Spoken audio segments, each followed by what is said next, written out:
Morning dear students, welcome back. Today we are going to discuss about our topic law of exponents. Okay students, see यहाँ पे देखिए a दिया गया है a the power m into a the power n. Okay बेटा, equal to a the power m plus n. Okay, यहाँ हमने एक चीज देखी जो बेस दिया गया. क्या दिया गया बेटा? बेस क्या है? सेम है. बेस यहाँ पे सेम है, पावर डिफरेंट है. पावर डिफरेंट है यानी कि यहाँ पे पावर m है और यहाँ पे पावर n है, लेकिन यहाँ पे जो बेस है वो बेस सेम है. कॉमन पॉइंट है बेस इज सेम. तो इक्वल टू क्या होता है बेटा? Base the whole power m plus n, यानी base the whole power m plus n. यानी कि जब बेस होता है सेम और पावर होते डिफरेंट, ठीक है, तो क्या हो जाता है? बेस को वैसे ही लिखते हैं और पावर को ऐड कर लेते हैं. ठीक बेटा, ये पॉइंट आप सभी को समझ में आ गया होगा, उम्मीद करता हूं ये वाला पॉइंट. ओके, चलिए नेक्स्ट पॉइंट देखते हैं. a the power m divide a the power n equal to होता है a the power m minus n. क्या होता है बेटा? a the power m minus n. ठीक है, क्यों ऐसा होता है बेटा? एक चीज ये याद रखिएगा. देखिए यहाँ पे मल्टीप्लाई था. क्या था? यहाँ पे मल्टीप्लाई था. तो मल्टीप्लाई में क्या होती? बेस सेम होने पे पावर ऐड हो जाती. बट डिवाइड में जस्ट उल्टा, यानी जस्ट अपोजिट होता है. ओके, देखिए यहाँ पे बेस सेम है लेकिन पावर डिफरेंट है, लेकिन यहाँ जो बीच में साइन है वो किसका है? डिवाइड का है. इसलिए यहाँ पे क्या होगा? a the power m minus n. क्या होगा? a the power m minus n. Okay बेटा, चलिए ये वाला भी आपका पॉइंट क्लियर हुआ. नेक्स्ट पॉइंट देखते हैं. a the power n the whole power n. यानी कि यहाँ पे जो बेस दिया गया है, बेस की भी पावर है और होल पावर भी दिया गया है. यानी कि दो पावरें हैं, बेस के ऊपर दो पावरें हैं. ठीक है, इस फॉर्म में, यानी बेस के ऊपर पावर फिर होल पावर. ठीक है, तो यहाँ पे क्या करते हैं? जो बेस होता है बेस को ऐसे ही नोट डाउन कर देते हैं और जो पावर होती इन दोनों पावर का मल्टीप्लाई कर देते हैं. m into n. ये क्या लिखा हुआ है? m into n. a the power m into n. Okay बेटा, नेक्स्ट पॉइंट देखें. ये भी आपका क्लियर हो गया. नेक्स्ट पॉइंट दिया गया है a the power m b the power n. यहाँ पे हमने देखा मेन चीज, यहाँ जो बेस दिया गया है क्या है? डिफरेंट है, लेकिन जो पावर दी गई ये पावरें क्या है? सेम है. तो यहाँ पे आप सभी को ये ध्यान देना है, जब पावर सेम हो बेस का मल्टीप्लाई कर देते हैं और उसकी होल पावर, जो पावर दी गई है सेम, उसी पावर को लिख देते हैं. ठीक है, तो यहाँ पे क्या किया? क्यों? क्योंकि यहाँ पे मल्टीप्लाई का साइन दिया गया है, इसलिए बेटा. समझ में आया? तो क्या कहेंगे? a into b the whole power m. Okay, a into b the whole power m. Okay बेटा, तो उम्मीद करता हूँ ये पॉइंट भी आपका क्लियर हो गया होगा. चलिए नेक्स्ट पॉइंट देखते हैं यहाँ पे. ओके बेटा, ओके, एनी प्रॉब्लम? ओके, ठीक है. चलिए यहाँ पे ध्यान दीजिए. यहाँ पे एक चीज देखिए, पावर बेस क्या है? दोनों के डिफरेंट. बेस क्या है बेटा? डिफरेंट है.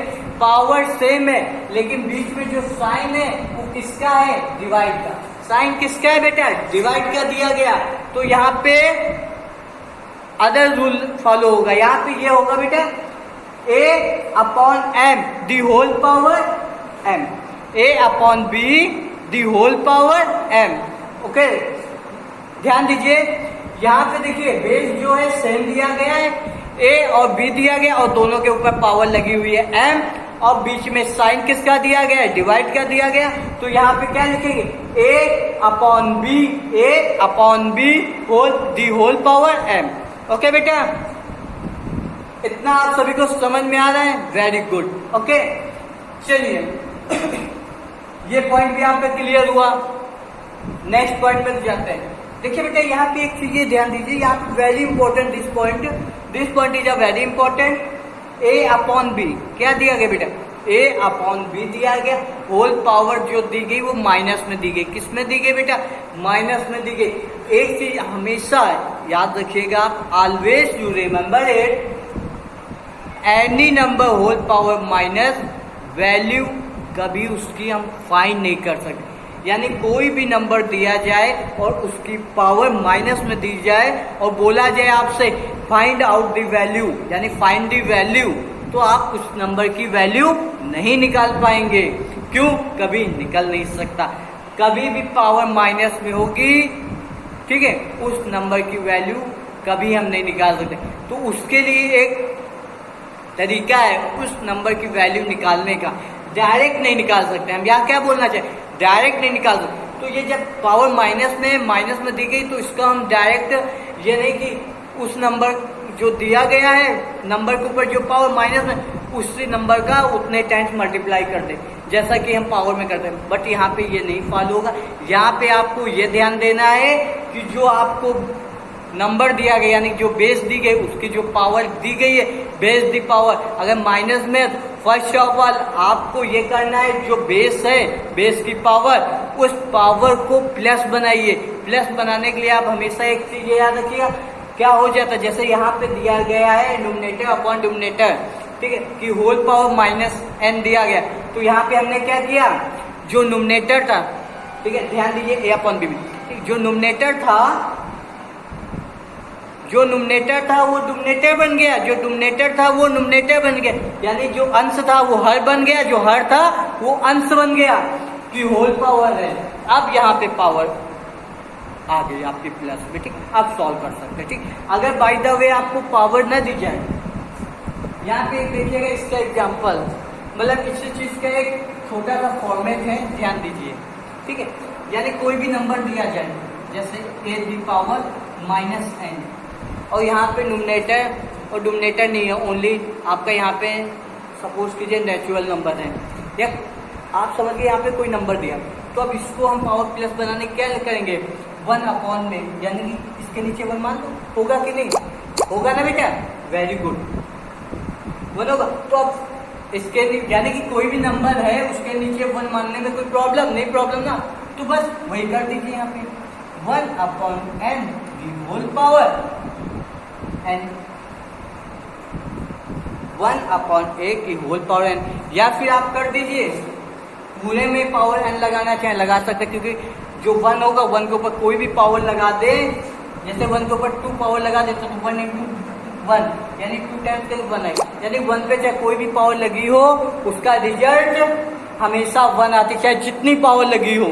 समझ में आ रही है आप सभी को मेरी बात? वेरी गुड, ठीक है।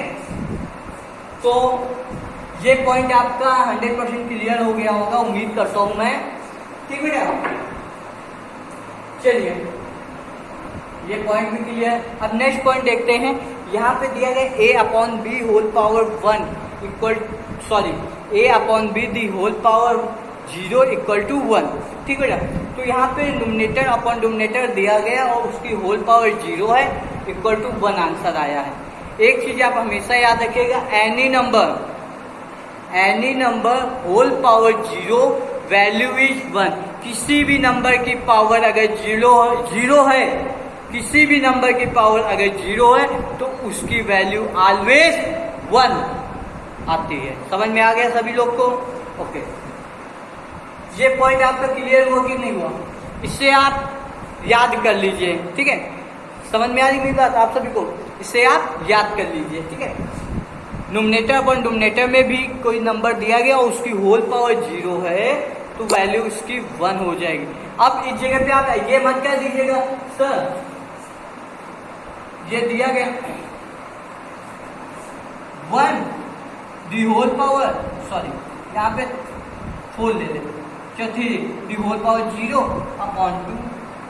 अब इसकी वैल्यू करो सर 1 होगी, गलत बेटा, इसकी वैल्यू कभी 1 नहीं होगी, ठीक है।